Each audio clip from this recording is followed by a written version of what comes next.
그 대통령실의 유선 번호 02800-7070. 네. 거기에 대해서도 지금 뭐 하실 얘기가 좀 아니 있으시더라고요. 그러니까 내가 이 보니까. 문제를 보니까 네. 자 이렇게 한번 보시죠. 요즘 왜 이 사건의 국면이 바뀌고 있느냐를 좀 말씀을 드리자면은 지금까지는 공식 라인이 주로 쟁점이었어요. 자 대통령이 경로했어. 그 얘기 듣고 국방비서관이 전화를 했어. 장관은 전화를 받았어. 그래서 해병대 사령관한테 연락을 했어. 근데 급하니까 출장 전에 긴급 회의도 소집을 했어. 그 사이에 박정원 대령이 항명 입건이 됐어. 보직 해임이 되고.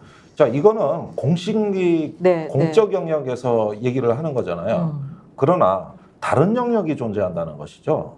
그게 뭐냐면 강의구 부속실장의 등장입니다. 네. 예, 거기서 보니까 8시 50분부터 전화가 오면서 고요하던 평화가 깨진 거거든요. 그게 9시 반에도 또 전화가送信이 돼요. 9시 51분에. 여기서는 대통령하고 회의에서 처리되는 것보다 다른 패스트 트랙이 나온 거예요.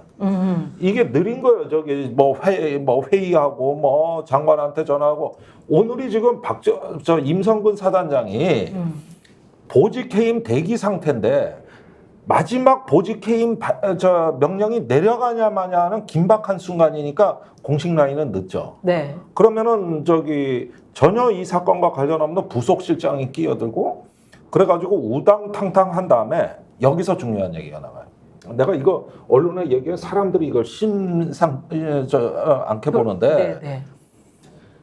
이종섭 장관이 임성근 사단장을 그 보직해임 무효화하고 휴가로 처리하라고 한 게 2시 20분에 소집된 회의입니다. 아하. 2시 20분에. 예. 그런데 임성근 사단장은 이미 12시 반에 휴가 신청을 하고 있었다는 거죠. 아하. 이미. 장관은 2시 20분에 휴가 지시를 했는데. 지시 전에. 그러면은 12시 반경이 어떤 시간이냐면 12시쯤에 수석보좌관 회의가 끝난 거예요. 12시쯤에. 그러면은 불과 30분 만에 관저에 있던 임성근 사단장이 상사한테 시켜가지고 전산에 접수를 시켜가지고 12시 50분에 완료가 돼요. 휴가 신청이. 오호. 이게 패스트 트랙이라는 거예요. 이게 부속실이 끼어 있고 패스트 트랙이 별개로 존재를 하고 그 왜 해병대 카톡 이런 얘기도 마찬가지란 말이에요. 그러니까 지금 이 부분에 전혀 몰랐던 새로운 영역들이 지금 나오고 있는 요 정황이 나오고 있다는 거. 이종섭 장관만 바보 된 거네.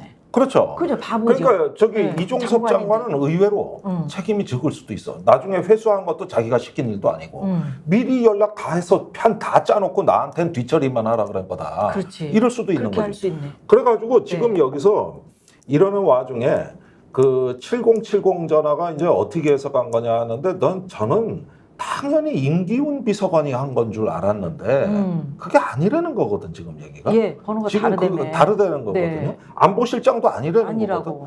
그럼 도대체 이 번호가 혹시 그 패스트 출에 거기서 이렇게 가동되는 전화가 아니냐? 그거지. 그리고 그다음에 8시 50분부터 그 부속실장하고 통화한 걸 보면 대통령 때문은 아니거든.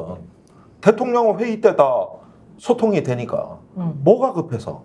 그런데 그 전에 하고 그다음에 1시 반에 한 거는 뭐냐면은 12시 50 몇 분 1시 이렇게 된 거는 임성근 사단장이 휴가 처리됐다는 걸 보고한 겁니다. 부속실장한테. 네. 이것도 패스트 트랙이에요. 그러니까 우리가 공적인 체계와 절차를 통해서 이루어지는 외압이 있지만 그게 너무 속도가 느리기 때문에 다른 좀 빨리 굴러가는 긴급 라인이 가동되고 있었다는 거고 그래서 이 번호가 중요한 거예요 지금.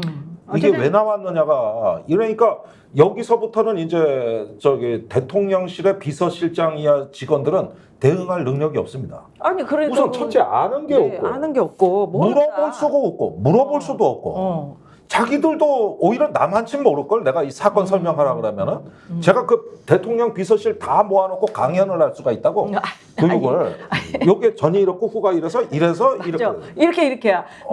저는요 우리 김종대 의원께서 아니 그 전화번호는 이미 없어진 번호인데 그러니까 뭘 그게 안보라고 주장을 하냐. 죽은 번호를 바뀐 번호를 난 그게 너무 웃겼던 거예요. 그러면 이렇게 안보가 중요한데 개인 휴대폰은 왜 써? 왜 써? 그러니까 제 얘기가 그 얘기예요. 그 개인 휴대폰은요 도청하라고 이미 다 아예 도청했지. 저기 스피커요 이건. 아니 그 휴가 가서도 예. 개인 폰으로 쓴 거 아니에요. 국제 전화를. 네, 국제 전화도 그렇고. 국제 근데 전화 그게 무슨 개인 폰으로. 안보를 위해서 우리에게 알려줄 수가 없대.